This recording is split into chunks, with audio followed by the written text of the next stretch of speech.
Nataka msomaji mzuri aniangalie 1 Kings chapter 18 verse 1. 1 Kings 18:1. Haya, twende kazi. Wafalme wa kwanza sura ya 18 kuanzia mstari wake wa kwanza. Okay. Ikawa baada ya siku nyingi, neno la Bwana likamjia Eliya katika mwaka wa 3 kusema, enenda ukajionyeshe kwa Ahabu, nami nitaleta mvua juu ya nchi. Basi Eliya akaenda ili ajionyeshe kwa Ahabu, na njaa ilikuwa nzito katika Samaria. Ahabu akamuita Obadia aliyekuwa juu ya nyumba yake, na huyu Obadia alikuwa mwenye kumcha Bwana sana. Kwa kuwa ikawa Yezebeli alipowaua manabii wa Bwana, Obadia akatoa manabii 100 akawaficha 50 katika pango, akawalisha chakula na kuwapa maji.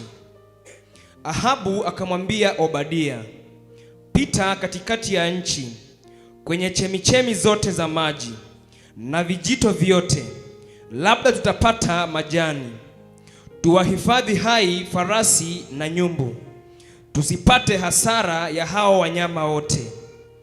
Basi wakaigawanya nchi ili wapite katika nchi yote. Ahabu akaenda zake nchi moja peke yake, na Obadia akaenda zake njia nyingine peke yake. Na Obadia alipokuwa njiani, haya, songa mpaka 16, hiyo ya kwanza, kuja tena kuanzia 16.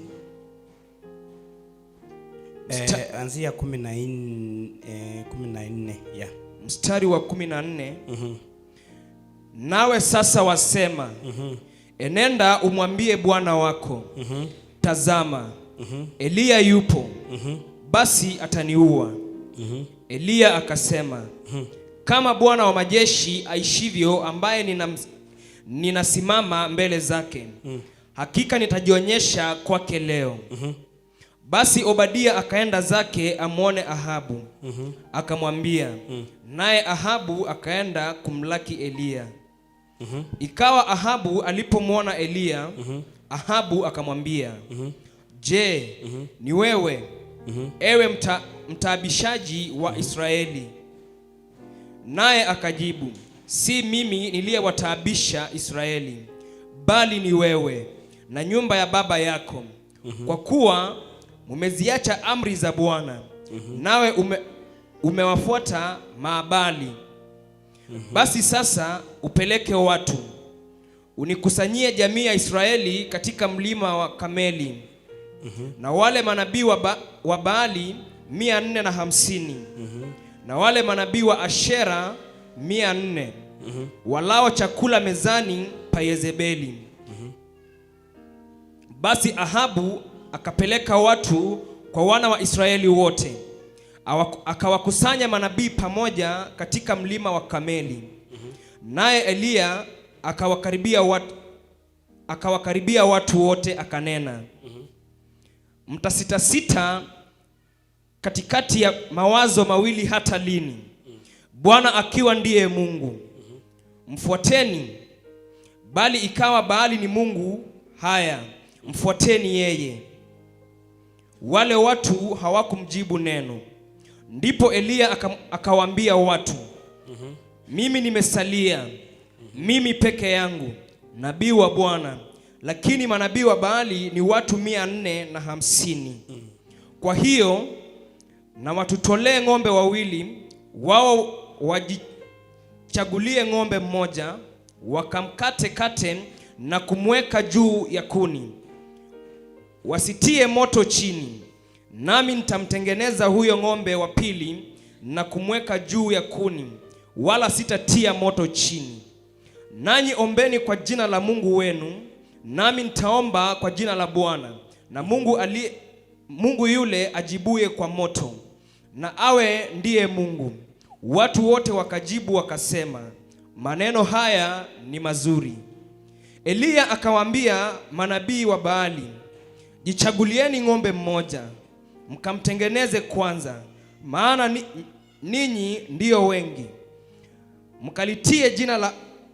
Mkaliite jina la Mungu wenu, wala msitie moto chini.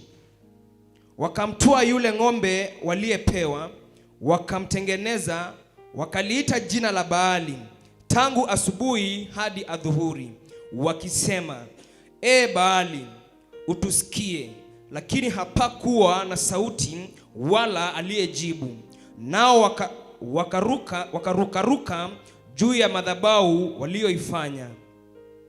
Ikawa wakati wa adhuhuri, Eliya akawafanyia dhihaka, akasema, mwiteni kwa sauti kuu, maana ni Mungu huyo. Labda anazungumza, au ana shughuli, au anasafiri, au labda amelala, sharti aamshwe. Wakapiga kelele, wakajikatakata kwa visu na vyembe kama ilivyo desturi yao, hata damu ikawachuruzika. Ikawa wakati wa adhuhuri ulipopita, walitabiri hata wakati wa kutoa dhabihu ya jioni, lakini hapakuwa na sauti wala aliyejibu wala aliyeangalia. Kisha Eliya akawaambia watu wote, nikaribieni mimi. Watu wote wakamkaribia. Akaitengeneza madhabahu ya Bwana iliyovunjika. Eliya akatoa mawe 12 kwa hesabu ya kabila za wana wa Yakobo, aliyejiliwa na neno la Bwana, na kuambiwa, jina lako litakuwa Israeli. Naye akaijenga madhabahu kwa mawe hayo katika jina la Bwana. Akafanya mfereji kama vipimo viwili vya mbegu ukiizunguka madhabahu. Kisha akazipanga zile kuni, akamkata yule ng'ombe vipande vipande, akaviweka juu ya kuni. Akasema, jazeni mapipa 4 maji, mkayamwage juu ya sadaka ya kuteketeza na juu ya kuni. Akasema, fanyeni mara ya pili. Wakafanya mara ya pili. Akasema, fanyeni mara ya tatu. Wakafanya mara ya tatu. Yale maji yakaizunguka madhabahu, akaujaza mfereji maji. Ikawa wakati wa kutoa dhabihu ya jioni, Eliya nabii akakaribia, akasema, Bwana, Mungu wa Ibrahimu na Isaka na wa Israeli, na ijulikane leo ya kuwa wewe ndiwe Mungu katika Israeli, na ya kuwa mimi ni mtumishi wako, na ya kuwa nimefanya mambo haya yote kwa neno lako. Unisikie, Bwana, unisikie, ili watu hawa wajue ya kuwa Bwana ndiwe Mungu, na ya kuwa wewe umewageuza mioyo wakurudie. Ndipo moto wa Bwana ukashuka, ukaiteketeza sadaka ya kuteketezwa na kuni na mawe na mavumbi, ukayaramba yale maji yaliyokuwamo katika mfereji. Na watu wote walipoiona wakaanguka kifudifudi, wakasema, Bwana ndiwe Mungu, Bwana ndiwe Mungu. Eliya akawaambia, wakamateni hawa manabii wa Baali, asiokoke hata mmoja. Haya, tupigie msomaji makofi mazuri. Mungu abariki maandiko, na Mungu abariki msomaji, na Mungu abariki mnenaji. Haleluya. Nilisema sina muda mrefu, nina muda mchache tu, na hiyo habari ambayo tumeisoma ya mtumishi wa Mungu Eliya, nyinyi wote mmeisoma ama mmeisikia, lakini kuna vipengee muhimu ambavyo ningependa tu nikuweze kukufafanulia hapo ndani, ili uweze kuelewa kitu katika maisha ya mtumishi wa Mungu Eliya. Hapo tumeanzia 18:1, tumeangalia kwamba Mungu anaenda kumzungumzia mtumishi wake, akimwambia sasa, nenda ukajionyeshe kwa Ahabu. Huyu ni mfalme ambaye alikuwa anamuinda mtumishi wa Mungu ili akaweza kumuua. baada ya unabii aliyoutoa wa mvua kupotea miaka 3. Kwa hivyo alitoa unabii ambao ulimwadhiri mpaka yeye mwenyewe. Alipotangaza kiangazi kitatokea, hata yeye mwenyewe kiangazi kilimwadhiri. Kwa hivyo after kutoa the prophecy, akawa amekimbia, anatafutwa aweze kumalizwa. Na wakati Mungu anamwambia, nataka sasa uende ujionyeshe kwa mfalme, nataka uende ujionyeshe kwa Ahab, naye akamita mtu mmoja akamwambia, nenda umwambie mfalme ya kwamba niko hapa. Lakini huyo mtu akakataa, akasema, nikimwambia akisikia jina lako ataniua. Mtumishi wa Mungu Elia akasema, nitaenda. Na alipomuona Ahabu akamwambia, wewe the trouble maker, wewe mtu ambaye unaleta taabu wewe. Kwa hivyo inamaanisha huyu mtumishi wa Mungu alikuwa amemkozesha mfalme usingizi kabisa.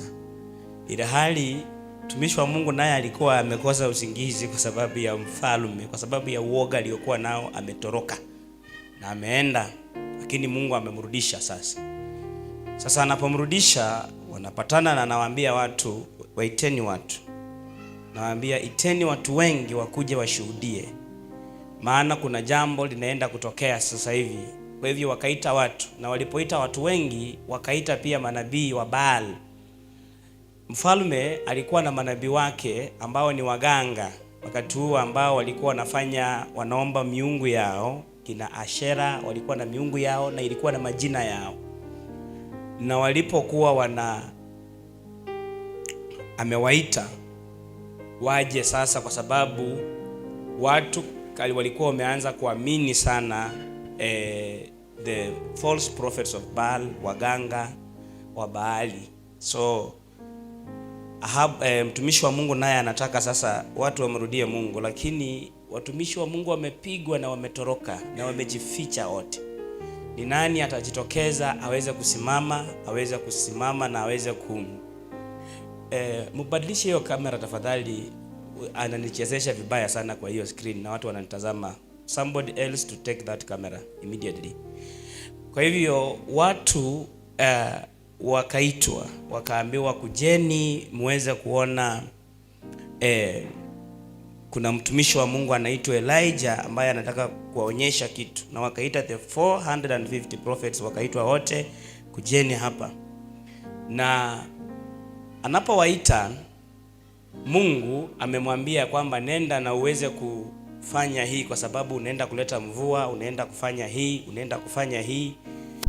Lakini yeye aliongezea kitu kingine ambacho hakuambiwa afanye, lakini alijua kilikuwa kinafanywa kutoka kitambo.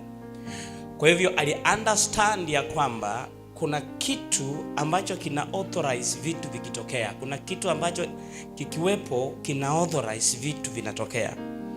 Ukiangalia katika maandiko utapata mtumishi wa Mungu ambaye anaitwa Enoka, after mafuriko tu na Noah, after mafuriko kuisha, Noah anamtengenezea Mungu na nini? Madhabahu. Ukipata kina Abraham wamemtengenezea Mungu madhabahu. Ukipata watu wote waliotumika katika maandiko, kabla kitu kitokee ama after or before, walikuwa na tendency ya kutengeneza kitu kinaitwa the altar. Kwa hivyo huyu mtumishi wa Mungu alipoona hapa, akajua kuna watu wengi ambao wanafaa kupigana nao na ni false. False sio fake. There is a difference between false and fake. The false prophet is not the fake prophet. The false prophet is not the fake prophet.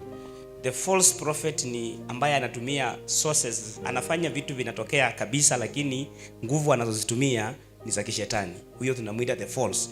The fake one, yule anaiga tu, hana nguvu zozote, lakini ana copy. Sasa I hope umenielewa between the false and the fake. Kwa hivyo hawakuwa fake, walikuwa false. Inamaanisha walikuwa mpaka na nguvu kutoka kwa ulimwengu wao, kutoka kwa miungu zao. So they had the power, they had that to do those things. So aka understand ya kwamba watu ambao wana deal nao si mmoja, si wawili, sio 10, sio 100, ni watu more than 400 ambao wamekuwa wakifanya mambo ya kiungu, wanakuwa wakideal na mambo ya kiroho. Shida ambayo huwa inafanya watoto wa Mungu wengi wanateseka ni kwamba hawataki kujua kwamba wana adui. Kitu ya kwanza ni kwamba hatutaki kujua kwamba tuna adui. Namba 2, hatutaki kujua adui yetu ni nani, na hatutaki kujua kwamba adui yetu anatumia silaha, anatumia njia gani kukupiga. Anaweza kuwa anatumia maybe vitina, anaweza kuwa anatumia maneno, lakini akienda extend ya kutumia uchawi, maisha yako iko at risk, kwa sababu hauta understand kile kinaendelea. So wewe unakaa tu innocently kwa kutokutaka kujua kwamba kuna adui ambaye anajitokeza.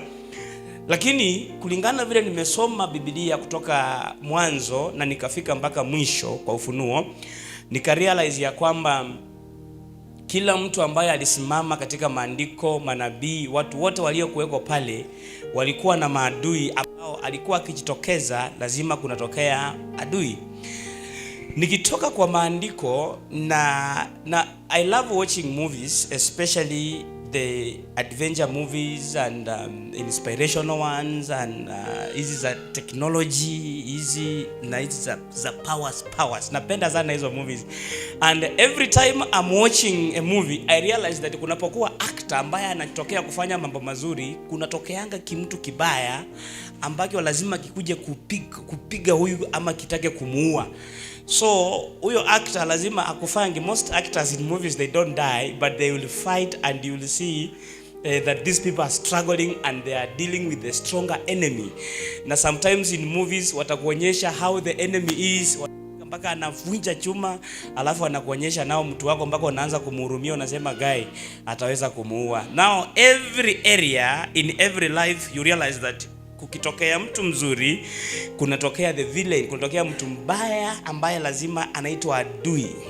So wewe kile haujui, hautaki kujua, and you'll never want to know, is that you are surrounded by enemies, and sometimes these enemies you don't know them, and maybe the ones you think they are your enemies are not, and maybe the ones you think they are not your enemies, they are your enemies. So kama Mkristo unakuwa na uoga mwingi sana, na unakuwa na kuna hiyo tabia ya Mkristo ya kutokujali. I don't care as much as nimeamka asubuhi, as much as nimekula, as much as watoto wameenda shule, as much as niko na mzee, niko na ndoa, as much as niko na kazi, as much as niko na pesa, you don't care.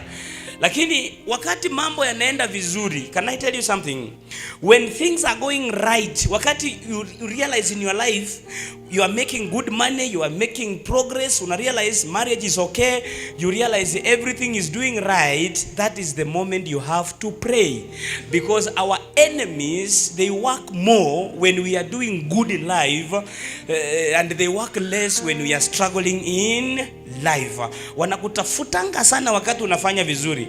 So result inakuja kutokea, wewe unaanza kurealize wakati mambo yake inaanza kuharibika, na walishamalizana na wewe already, wanangojea hizo ni results zinatokea. Kwa hivyo wakati una afya nzuri, huo ndio wakati ambao unafaa umtafute Mungu zaidi. Watu wanatafuta Mungu wakati hawana kazi, lakini wakati uko kazi ndio unafaa umtafute Mungu, kwa sababu huo ndio wakati ambao shetani anafanya kazi utoke kwenye ukose hiyo kazi yako. That is the moment the devil is working against. When you have good health, when you are in good marriage, that is the moment the devil is working against you. But most Christians relax when everything is going smoothly, when everything is going right. But let me tell you, I'm here to challenge you today that when things are going in a better way, that is the best moment you have to pray more. That is the better moment you have to remain sensitive in the spirit. Because if there is a time utapatana maadui wengi, ni wakati unafanya vizuri maishani. So when you begin to do bad, mambo inaanza kufanyika vibaya, hapo maadui hawakuangi wengi. Wenye wanakuanga wengi wanaitwanga watezi. Watezi sio adui, wale ni watu wanakucheka, wanakumock. They will just want to make you look bad. They just want to make you look like yani watakuja tu kukuchekelea kwa hiyo shida ambayo uko ndani. Hao ni watezi wako. Lakini mtu anaitwa adui anakujanga wakati unafanya vizuri. So you attract more enemies when you begin to do better things, and you begin to do good things, and you begin to become the person you want, and you begin to live the life of your dreams, and you begin to fulfill the visions and everything that you have ever planned to do. So that is the moment the enemy will want to come in your life. But most Christians wanatakanga kujua adui yako wapi wakati matokeo ya vita ama ya kile adui alisababisha kimeanza kutokea. What if kile unaona sasa hivi ni strategy ambayo adui alikupangia 3 years ago? Because sometimes the enemy anapofanya kitu, the result haitokei leo. Anaweza kukupangia mpango na ukuje, anaweza kukutumia accident leo na ikuue after 10 years, ikuue after 5 years. Yani anatuma na anakuwekea setup mpaka usahau ya kwamba there is an enemy ambaye alinifanyia setup hapa katikati. So after very many years, hapo ndipo sasa unaona inatokea na unaambiwa, na niliambiwa na mtumishi wa Mungu fulani aliniambia kwamba kutatokea hii kitu, lakini it is late. So don't relax when things are going well in your life. I want you to shake the hand of your neighbor. Mwambie neighbor, wakati mambo yako yanaenda vizuri, huo ndio wakati wa kuomba zaidi, huo ndio wakati wa kutafuta Mungu zaidi, huo ndio wakati wa kuabudu zaidi, huo ndio wakati. Mwambie usingoje mambo yaharibike ndio uanze kutafuta Mungu. Na ukimaliza upige makofi sasa. So shetani anapanga kitu alafu anakuondokea, anakuja anakuweka alafu anakuobserve. He observes you. Sometimes wakati wanaona movie wanadunga mtu sumu, alafu wakienda kumuua mwenye amemdunga anamwambia wachana na yeye, atakufa tu. Kwa hivyo hakuna haja mtandike, hakuna haja mtese, ako na sumu, atakufa tu. So sometimes when the enemy amekufanyia kitu, anakukaa mbali, anakuobserve tu, anakuambia wacha na yeye tu, ataenda tu. And you realize marriage is doing well, everything is okay. Kumbe kuna shetani amefanya maisha yako. Kwa hivyo Wakristo tuna make mistake ya kutokujua kwamba tuna maadui. Nataka uangalie mwenye umekaa na yeye boldly. Mwangalie kama umekasirika. Nataka muangalie na usimcheke na usimsmailie, mwambie wewe uko na maadui na haujui. Mwambie ukubali, ukatae, uko nao. Now that thing looks so simple, but I'm telling you, wakati tunaanza kuangalia, you realize that kuna mtu tu mahali anapokuangalia ukifanya kitu. Do you know that hata ukiweka tu a small hairstyle ambayo ni nzuri, kuna mtu akiona apendi na hamjawahi kosana na yeye, lakini ka hairstyle tu kadogo, umeenda salon, umechukua tu 1200 umetengeneza kanyoa, lakini halali usiku hata lala. Kuna tu kitu kidogo tu ukifanya wewe, ukipeleka tu mtoto shule tu, ameenda high school, ameenda form 1, kuna mtu hata lala usingizi akiona huyo mtoto ameenda shule. I'm telling you the truth, hata lala usingizi, atasikia vibaya sana. Na anapokuja na wewe, hata kuambia sijalala usingizi, atacheka na wewe, atakwambia congratulations, atakwambia umefanya vizuri, atakwambia mtoto asome. Can I talk to somebody here?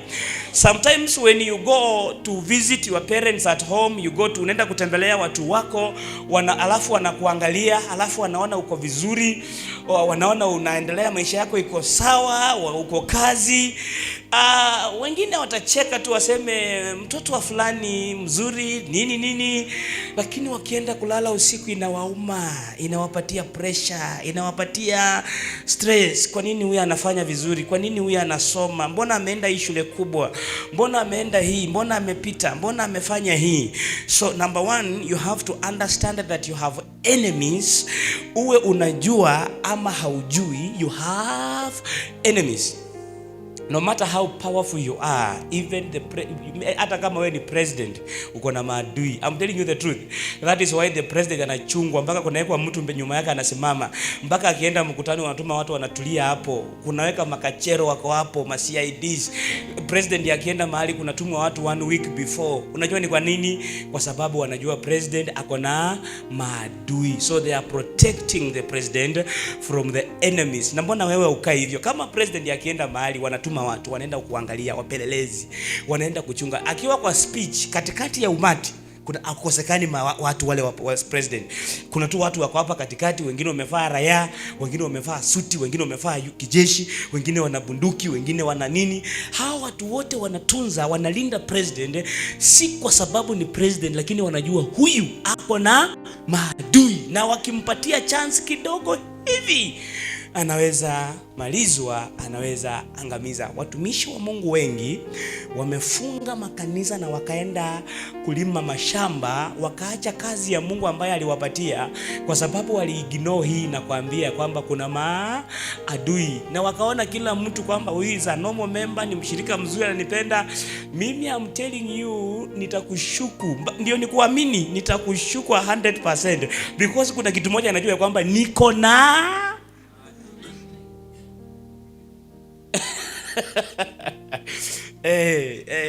kuna mtumishi wa Mungu anaitwa Samsoni. Samsoni alizaliwa, unajua kuzaliwa kwake ni Mungu mwenyewe ana prepare. Mpaka hata kabla azaliwe mama yake anamwambia, sasa huyu mtoto utakuwa unamlinda hivi, huyu mtoto usinyoe nywele yake, huyu mtoto asikule hii chakula, kwa sababu Mungu alikuwa amejua this is a powerful, very powerful man of God ambaye anakuja kufanya kazi ya Mungu, na lazima akaandaliwa kutoka kwa tumbo tu, akaandaliwa. Lakini siku moja babaka alimwambia chichunge na hawa watu, lakini hakusikia. Akaambia baba yake, mimi ni mtumishi wa Mungu na ninajua. Na watu wengi wanafikirianga Delila akienda kunyoa Samsoni, alipoenda kumnyoa wanafikiria alikuja akasema, mimi ni Delila nimekuja kukunyoa, leta makazi. Walifikiria Delila akienda kumnyoa Samsoni alikuwa na makazi anafanya wach, alafu Samsoni anamwambia unanyoa wach na kunyoa. Hapana, alikuja kama hakuonyesha makazi.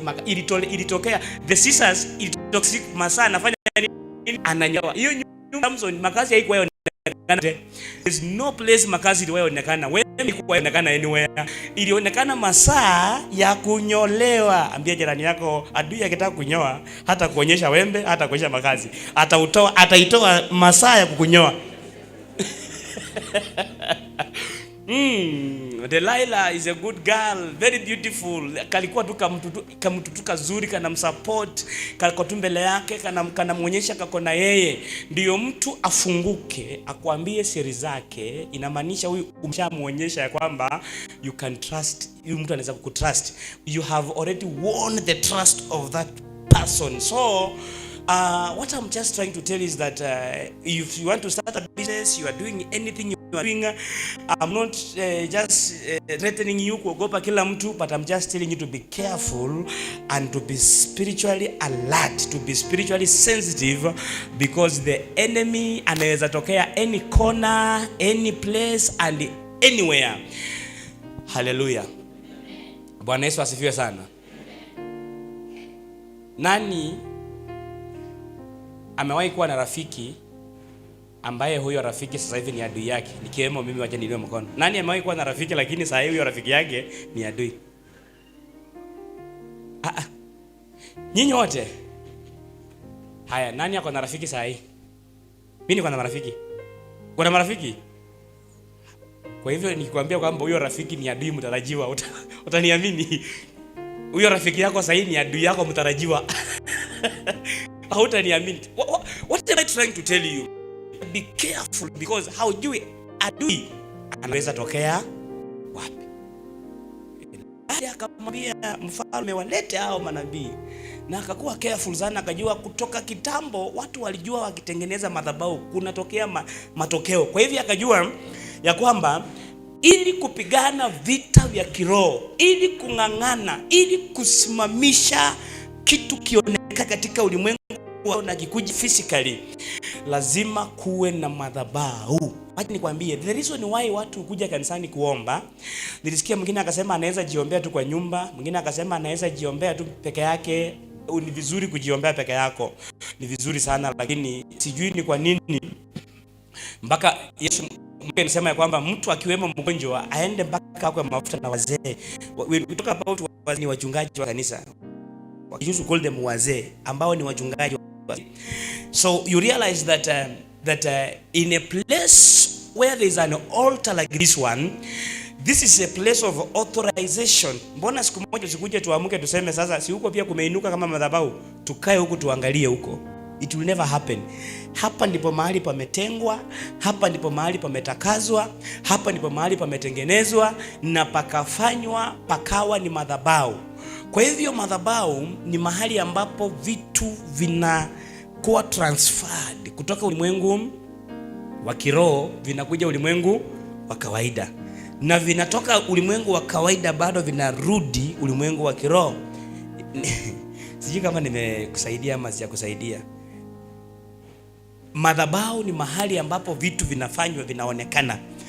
We make things appear from the spirit to the physical, and we make things disappear from the physical to the spirit. It is an altar. So huyu akajua ndio moto uonekane hapa, ndio moto uonekane hapa, lazima atengeneze nini? Madhabahu. Na hebu angalia vile alitengeneza madhabahu. Alikuwa very sensitive. Akachukua mawe 12 akapanga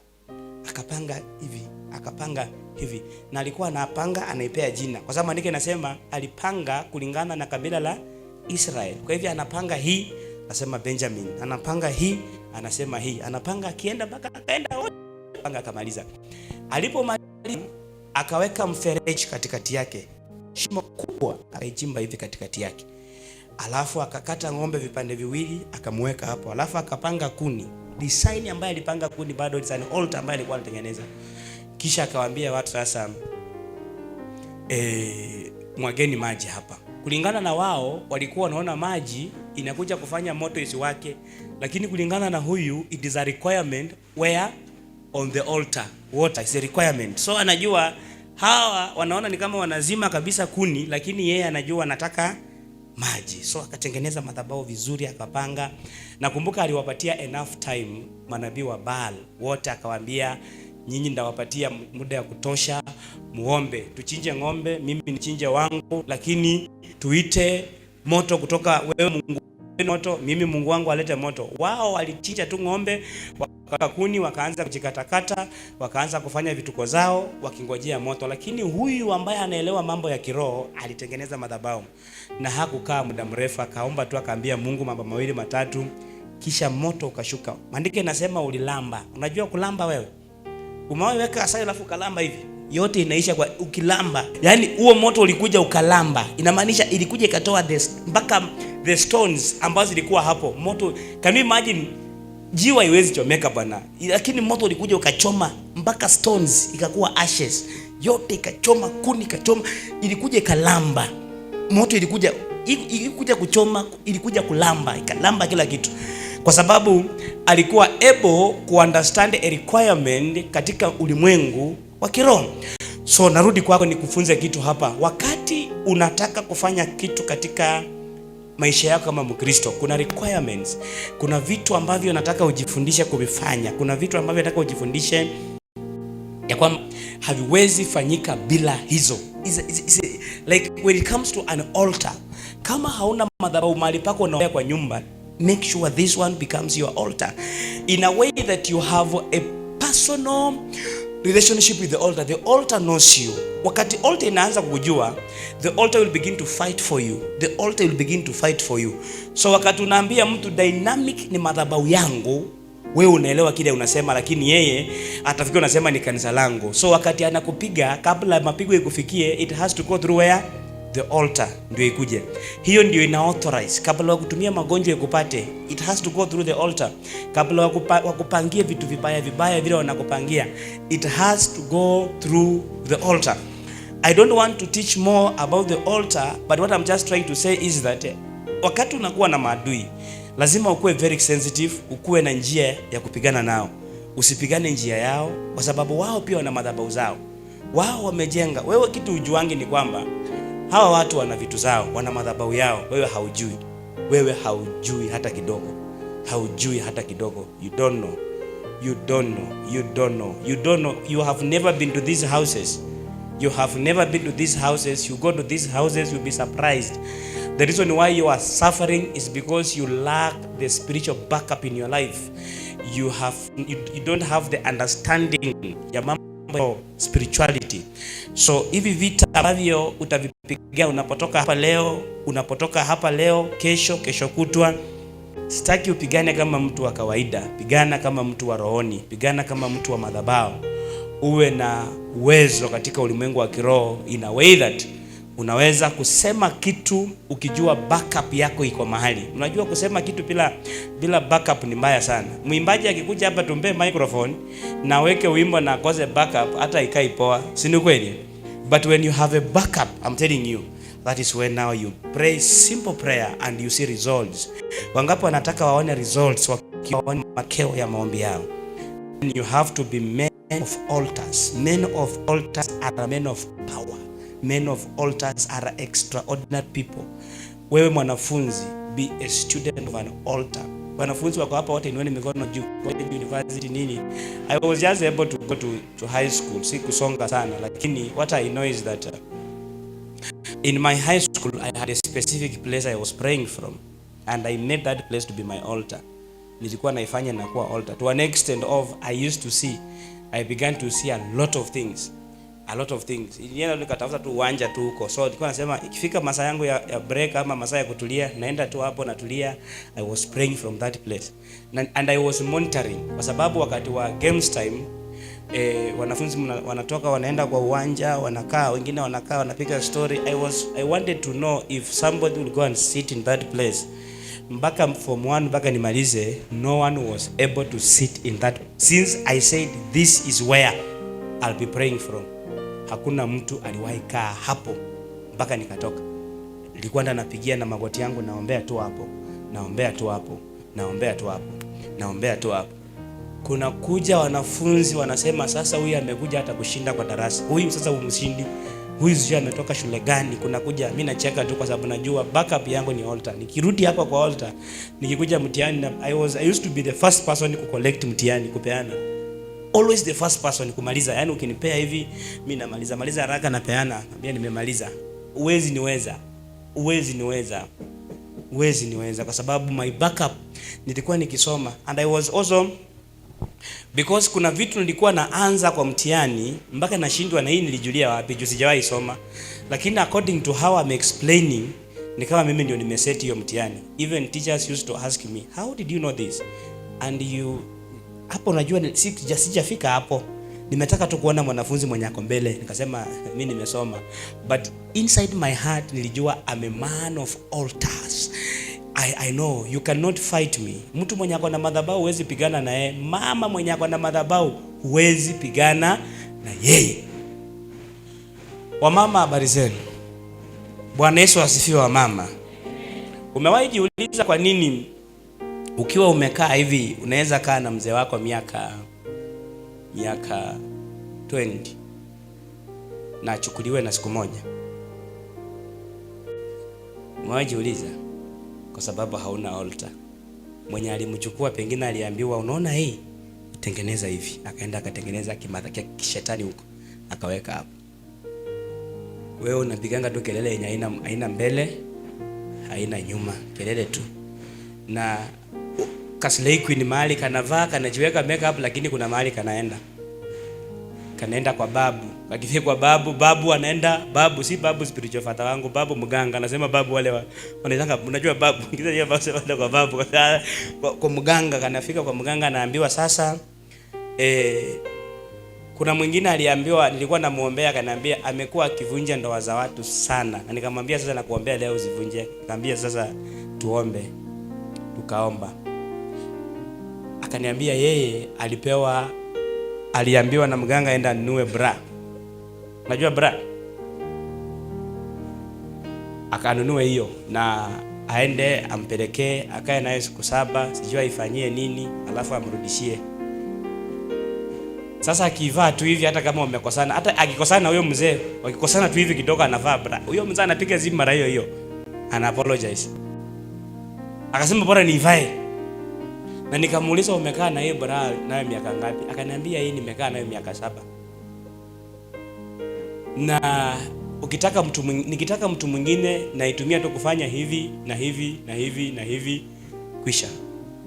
Kwa hivyo this person was able, alikuwa na uwezo wa kucontrol mtu kupitia kama madhabahu ambaka, na nikauliza vile anakafanyia, anaichinjia kuku sijui after sijui miezi 3.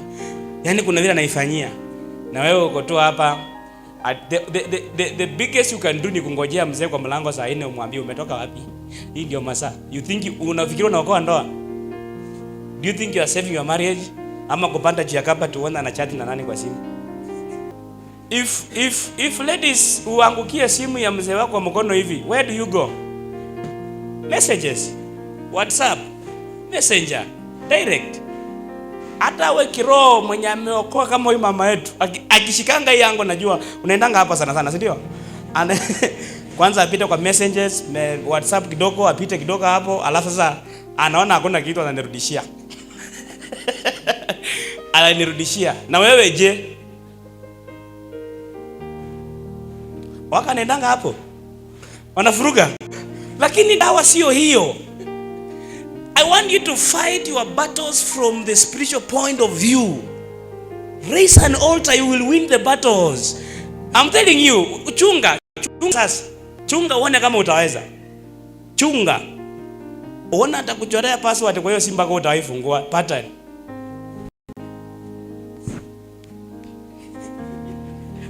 Unajua ijaisha, unaweza kimbia uende Kitengela mpaka urudi ndio pattern itoke. Bwana Yesu asifiwe sana.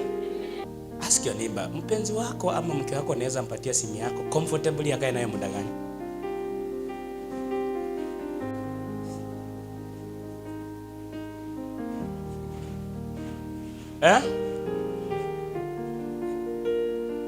Amekwambia maximum of 1 second,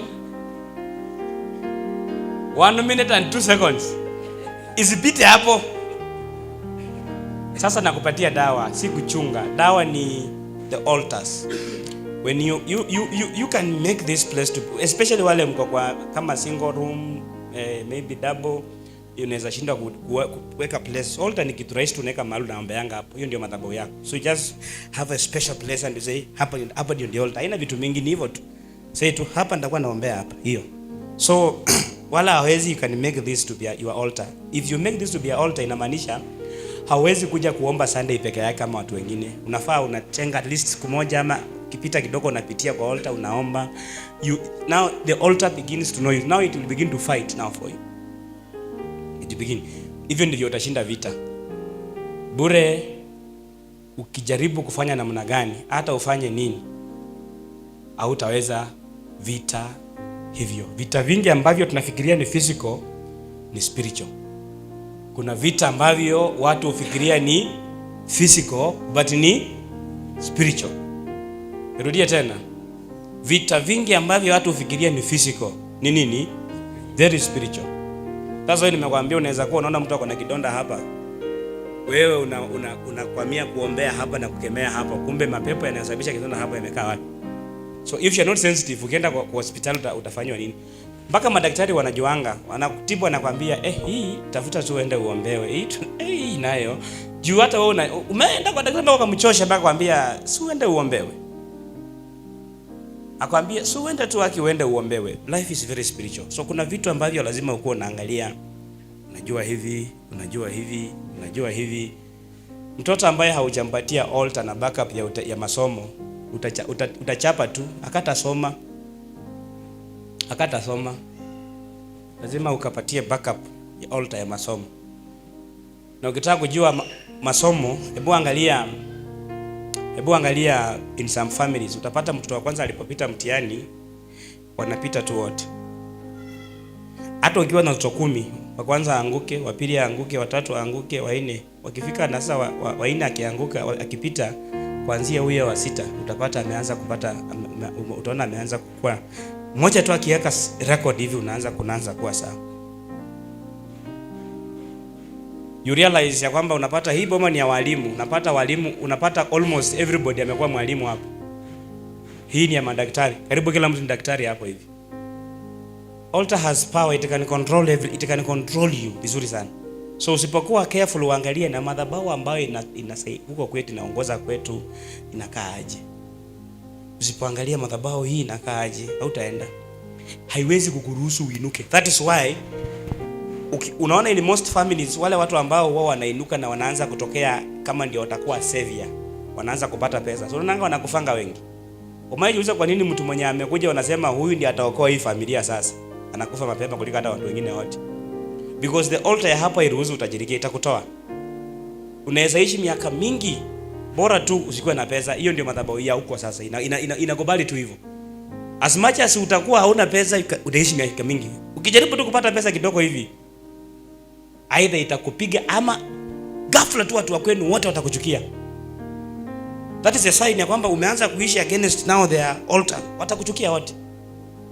Wote. Bwana Yesu asifiwe sana. Bwana Yesu asifiwe sana. So it has power, it authorizes. Kuna vitu ambavyo inanena na vinafanyika. Na for you to succeed, for you to kuweza hizi vitu zote, na mtumishi wa Mungu alifanya kitu rahisi. Alipanga tu madhabahu akatengeneza na akaomba, moto ukashuka. Hao walikuwa wamejipiga, wamejichuna, wamejikata, lakini hakuna moto iliweza kuonekana. So at the end of the day, wewe unaposimama kama mtoto wa Mungu, kuwa na mahali point of view kwamba unajua I have my protection from this point. I have my protection from this point. This is my backup. This is my strength. Unajua hivyo. Kama hauna hiyo, after you have an altar you need to have your prophet. Now ukiwa na madhabahu, then you have your prophet. Then now God. Then the altar becomes complete, because we'll be able to detect things and information about your life, na itakusaidia sana. Bwana Yesu asifiwe.